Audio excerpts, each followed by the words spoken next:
घरी जा. आला मोठा मम्मा मम्मा मम्माच बॉय नुसता मगासपासून चाललंय. निघ घरी.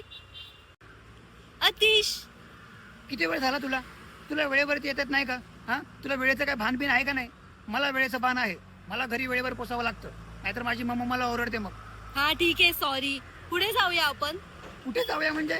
अजून तू ते पण नाही ठरवलंस? अरे मरीन लाईन्सला जाऊया. Marine line? हा. नको. का? माझ्या मम्माला समजलं तर माझी मम्मा ओरडेल. मम्माला कसं समजणार आहे? खोटं बोलून जायचं. नाही नाही नाही नाही, खोटं कधीच बोलायचं नाही. माझ्या मम्माने मला लहानपणापासून सांगत आले की जे काय असेल ते खरं खरं सांगायचं. मग भले आपल्याला मार भेटला तरी चालेल, मी सगळं खरं खरं सांगतो. अरे यार, एक काम करूया, मला जाम भूक लागले, आपण पाणीपुरी खाऊया. पाणीपुरी? हा. नको. का? ते पाणीपुरी खाली की पोटात दुखतं. माझी मम्मा बोलते बाहेरचं काहीच खायचं नाही, आणि चायनीज आणि पाणीपुरी तर अजिबात खायचं नाही, त्याच्यानं आपले आतडे सुचतात. त्यापेक्षा तू घरी ये, मी तुला चपाती भाजी करून देते.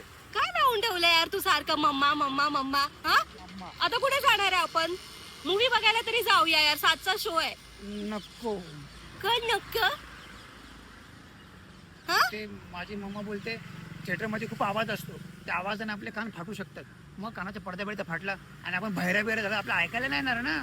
मम्मा चांगलंच सांगते. बरोबर सांगते रे तुझी मम्मा तुला. कुठेच नको जाऊया. हा, आपण हा. एक काम करूया, आपण हा. ना माझ्या घरी जाऊया. हा. माझ्या घरी ना कोण नाहीये. कोण नाहीये? हा, एकटी आहे मी. चालेल. चाल, काय करतोय? मम्माला सांगतो ना तू एकटी आहेस. कशाला मम्माला सांगतोय? मग तिला सांगावं लागतं ना मी कुठे कुठे जातो ते. पागल आहे का तू? ठेव फोन तो आधी. मम्माला सांगतोय. मम्मा मम्मा लावून ठेवलंय मगासपासून. तू मम्माशीच भेटायचं होतं ना, मम्माला जाऊन भेटायचं होतं, इथे कशाला आला? तू एकटीच ना, तुला भीती नाही तू वाटत? निघ आता.